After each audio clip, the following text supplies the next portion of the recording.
आप सभी ने वो टेस्ट किया है जो मोबाइल ऐप में दिया हुआ है, जिससे स्वयं का आकलन होता है और ये पाया गया है कि आपको ना किसी काउंसलर से मिलने की आवश्यकता है, ना किसी साइकेट्रिस्ट से मिलने की आवश्यकता है। इसका अर्थ यह है कि आप में इतनी मानसिक शक्ति है कि आपने अपने आप को संभाल रखा है। आप उस कैटेगरी में नहीं हैं जहां लोगों में मानसिक तनाव के लक्षण हैं, मानसिक तनाव है या किसी तरह की मानसिक स्वास्थ्य की एबनॉर्मेलिटी है। मगर फिर भी इसका अर्थ ये नहीं है कि आपको मानसिक स्वास्थ्य के लिए कुछ करने की आवश्यकता नहीं। सच्चाई तो ये है कि जिस तरह से मानसिक स्वास्थ्य का विकास होता है, उसको अगर हम और ज़्यादा बढ़ाएं, उसे और उत्तेजित करें और उसे अधिक क्रियान्वित करें, तो उसका फायदा अधिक होगा। इसका अर्थ क्या है? इसका अर्थ यह है कि हमारी जितनी भी मनोवैज्ञानिक क्रियाएं हैं, हमारा सोचना, समझना, विचार रखना, भावनाओं पे नियंत्रण पाना, कठिनाइयों से जूझना, अपने व्यक्तित्व का लचीलापन बढ़ाना, लोगों के साथ संबंध स्थापित करना और खुश रहना,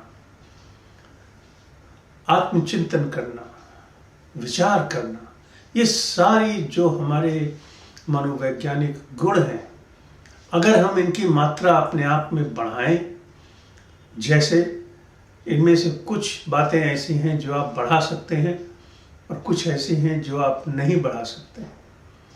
कुछ ऐसी हैं जिन पर विजय पाया जा सकता है, कुछ ऐसी हैं जिनके लिए कुछ किया नहीं जा सकता।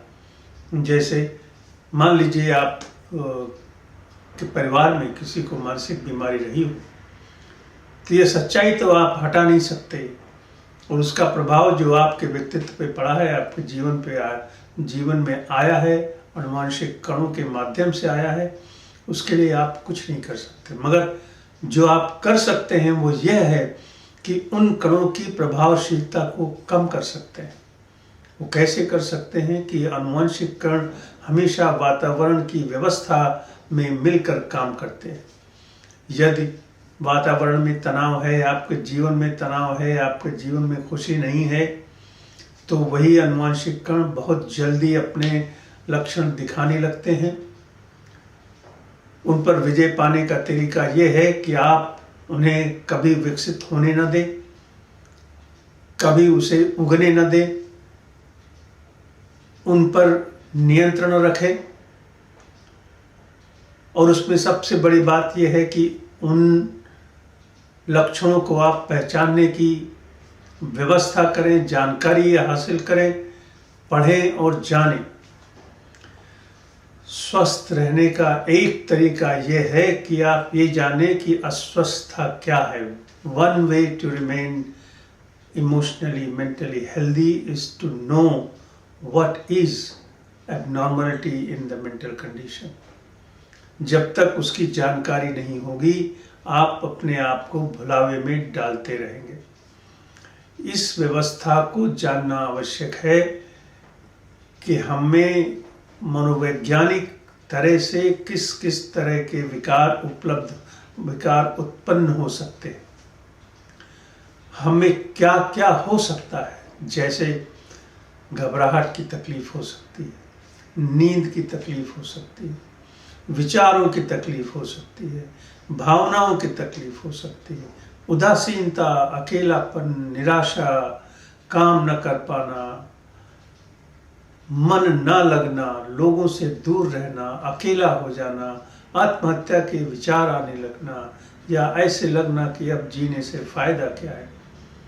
ये सारे लक्षण मनोवैज्ञानिक हैं।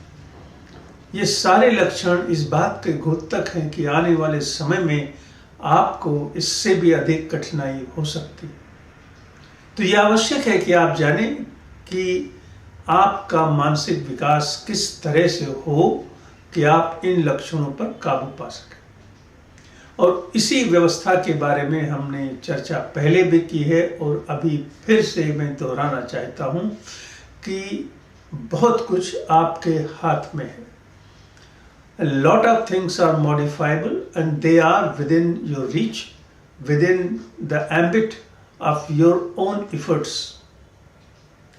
जैसे समय पर सोना, उचित भोजन करना, लोगों से अच्छा व्यवहार करना, उतना ही काम करना जो आप कर सकते हो, तनाव से मुक्त रहना, अपने दिमाग का फोकस यानी ध्यान कंसंट्रेशन बढ़ाना, विचारों में शुद्धता लाना, inculcate the character of purity in your heart. सच्चाई इसी को कहते हैं. और जब हमें कहते हैं कि मन में सच्चाई होनी चाहिए, उसका अर्थ यह है कि मन में कलह नहीं होना चाहिए, द्वेष नहीं होना चाहिए, द्वंद्व नहीं होना चाहिए. ये तीनों तरह की मनोवैज्ञानिक विकार हैं जो आने वाले समय में आपके जीवन में तकलीफ उत्पन्न कर सकते हैं. So how do you maintain peace of mind and purity of heart, purity of mind, and purity of your thought process is entirely up to you. Say everybody has need of achievement. Everybody has needs to become successful. Yes, of course. But at what cost? How much? These are the questions everybody has to think about. Most important is to let your mind develop. Every day it develops. All you need to do are the three things. Recognize yourself, accept yourself, and keep on working for psychological virtues. If you follow the direction in these three lines, in these three directions, you will be ultimately the winner. The entire ambit of psychological improvement is within these constructs. How to maintain body-mind relationship? तो योगा कीजिए, meditation कीजिए, विचार कीजिए, अकेले बैठकर अपने बारे में सोचिए, लिखिए, जानिए, पढ़िए, लोगों से संबंध स्थापित कीजिए और ये भी जानिए कि लोग किस तरह से अपनी समस्याओं से जूझते हैं. आपके मित्र, गुरुजन, आपके पेरेंट्स, आपके दोस्तों के पेरेंट्स, उन्होंने कैसा जीवन जिया है.